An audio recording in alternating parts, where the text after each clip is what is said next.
Men of Reddit, what are some telltale signs that a woman is creepy? When she starts taking offense to doing anything without her involvement. I had one girlfriend who insisted that she be with me for any outing. Watching movies with friends, having dinner and drinks with the guys. She always found a way to come along. When I asked why she was so insistent on going everywhere with me, she said she wanted to make sure I wasn't talking to any other girls, and shortly after told me to cut off contact with every girl I regularly talked to, which really just signaled a huge jealousy or insecurity problem. I told her I wasn't going to do that, and to be assured that I chose her to be in a relationship with. If I wanted anyone else, I would not have signed up to be with her. That didn't stop her though.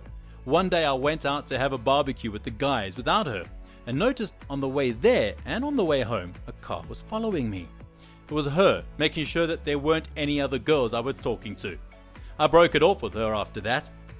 After a few days of her sending a constant bombardment of angry texts, she finally left me alone. You dodged a bullet. Possibly a real bullet. This girl I met on Tinder had me take her out to a restaurant and then switched tables with her friend. They had been on blind dates and decided to switch.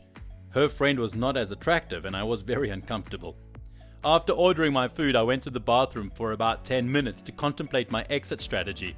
When I got back, they had both left. The other guy asked if he could sit with me, so we had dinner and he ate his date's enchiladas. It was actually kind of fun after they left. This turned out way nicer than expected. Outright refusing to believe that a guy might not be into her advances. I've seen a woman stare in bewilderment at her boyfriend after he had to repeatedly remove her hand from his crotch because she couldn't comprehend that he didn't feel like getting felt up in a public area. I've also had a middle-aged woman throw a tantrum because I wouldn't buy her a drink when I, 22 at the time, was at a bar, while I was with my parents and some visiting family members. My ex would freak out and throw things and scream at me. That's not the disturbing thing. She would forget about it, hit reset and act like it didn't happen the next day, over and over. I started filming her episodes to prove to myself I wasn't going crazy. That's called gaslighting.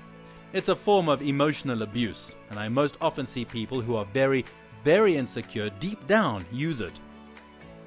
It's prominent with borderline personality disorder. I wouldn't always assume it's intentional gaslighting, but for those with BPD, there is major memory lapses throughout life and during a manic psychotic episode. In high school, there was a girl who liked me. She ended up carving my name into her foot. Soulmate! In my experience, constantly talking about how people don't get them. All of their exes are crazy. I only hang out with guys. I am a girl, and I'll add to this that any girl who has several ex-best friends all related to some sort of drama or constantly says how she hates drama is very likely the root cause of that drama. Anyone who says, unironically, I hate drama is about 40,000% likely to be the cause of said drama. She'll joke about having kids before you're even in a serious relationship. I went on a couple of dates with this one girl who had mentioned how much she wanted kids. Nothing unusual, pretty common actually. I'm looking forward to being a dad one day. Then she started sending me those weird things where you put two people's pictures together and see what their kids would look like.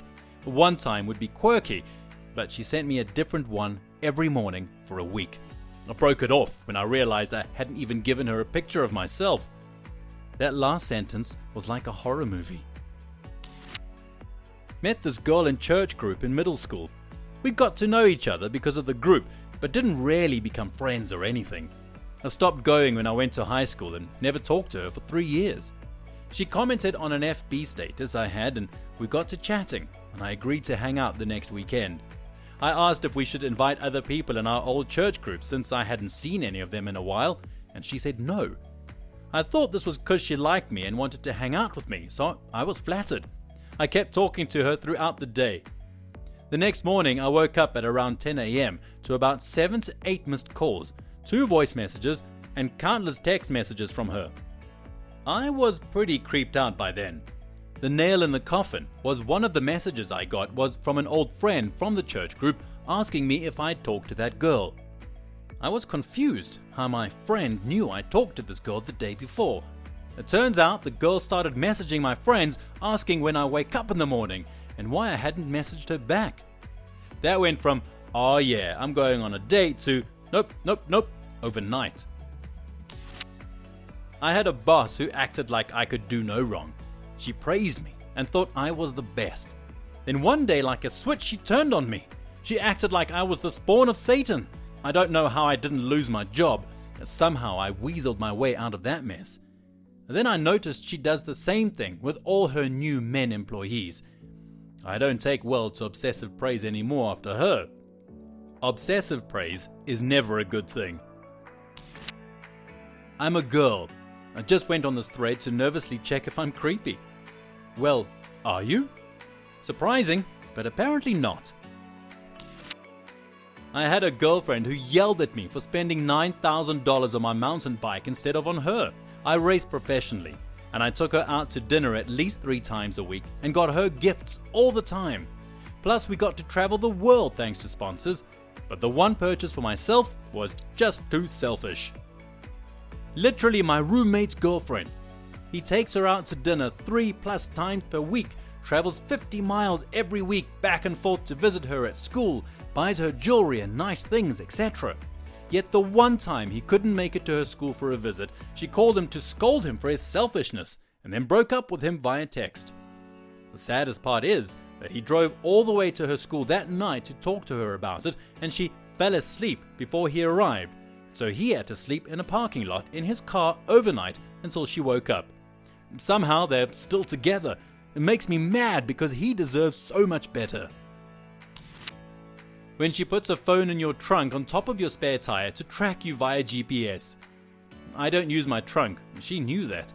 She hooked it up to the 12-volt charger in my trunk and put a tracking app on the additional line she bought. I only discovered it when I had a blowout and had to use it. When I questioned her about it, she said she had trust issues. But good news, every time I told her I was somewhere, I was at that place, and we broke up after that. The story had a happy ending for me. It was a toxic relationship, but my next relationship was with the woman who became my wife. We will be celebrating our 8th wedding anniversary in a couple of months. I sometimes wish I had been able to help my ex. She had quite a few good qualities, but the suspicion, insecurity, and attempts to control me were too much for me to deal with at the time. It sucks when you see what someone could become, but you know they probably never will. Asking for your passwords, phone, email, Facebook, etc. as a sign of trust. Nope, I have nothing to hide. However, when you think you need to have that information, it shows you already don't trust me. And anyone who asks and then says they won't use it is lying. They may not use it that day or even soon, but they will use it at some point, because the same suspicion that led them to asking for it will lead them to use it. When they know more about your errands than what you told her. Extra creepy point is she becomes angry when you deviate from your initial daily plans. Extra creepy points if she starts angrily texting you when you change your plans as your day is unfolding. This is not a situation I'm currently or have been in, but while I do have an ex, both girlfriend then friend, which ended up to be a very toxic person for me, and I'm still having some mild trust issues because of it. This is not the kind of stuff she would pull off. Well, she did stalk me on some chat room. I was a regular with a fake persona, and it should have been a wake-up call for me to run very far away. It didn't, and we ended up hurting each other a lot afterwards. She asks you your sign, then giggles, gives crazy eyes and says, "We're compatible." Run. Just run. When she has decided you are her best friend after being around you for only an hour. Humble brag, your Legos room isn't that cool, Steve. She's hot, but still interested in you. Impossible. Just when you're about to hook up, you wake up. I once responded to a Flatmate ad, but the criteria was single male, 30-ish years old. Turns out she wasn't looking for a flatmate, she was looking for a husband. I was always clear that she would just be a flatmate to me. Weird things included getting upset when I didn't make her aware of when I was coming home or just came home late. She slept in a pile of laundry, but the rest of the house was immaculate. I brought a girl home once. She moved from the lounge to her bedroom beside mine so she could hear what was going on. Things got super weird after that. Lots of daytime texting with nonsense questions and flat meetings. Then outright banning my friends. Then an extreme amount of verbal abuse when I moved out. She'd just come up to me and yell stuff like, "You're such a loser!" Basically, I had to start seeing another girl and she went over the edge. I always refrained from reacting. No, I never slept with her, and the boundaries were always super clear from the start. Specifying age, gender, and relationship status is pretty common for a share house, and I've spent 10 years traveling and working in different countries and see that requirement all the time. This happened in Melbourne, Australia. I just moved to there and was trying to get out of a backpacker hostel quickly. There weren't many red flags on the ad of our first meeting, but a lot was hidden from me before I moved in. The laundry was always in a pile on her bed. I have no idea if it was clean or not, but it was always there, every day. And some of you are saying, that's not weird, but I haven't seen that before or after. She wasn't ugly, but she wasn't anywhere hot enough to take the risk. When I say moved from the lounge to the bedroom, I mean she was watching TV in the lounge. We came in, said hello, went to my bedroom, and moments later we could hear her in there reading a book. We never had any conflict up until I gave her notice about moving out. She asked if it was her. It was, but I made up some things about being new to the area and wanting to be somewhere more social, closer to nightlife, etc. The girl I had started seeing was mega hot, way out of my league.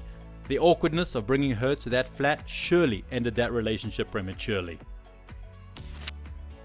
When after 2 days she tells you she loves you, and also proceeds to mention that she loves your green eyes so much that if we had ever broken up, she would steal them while you sleep and keep them in a jar in her room.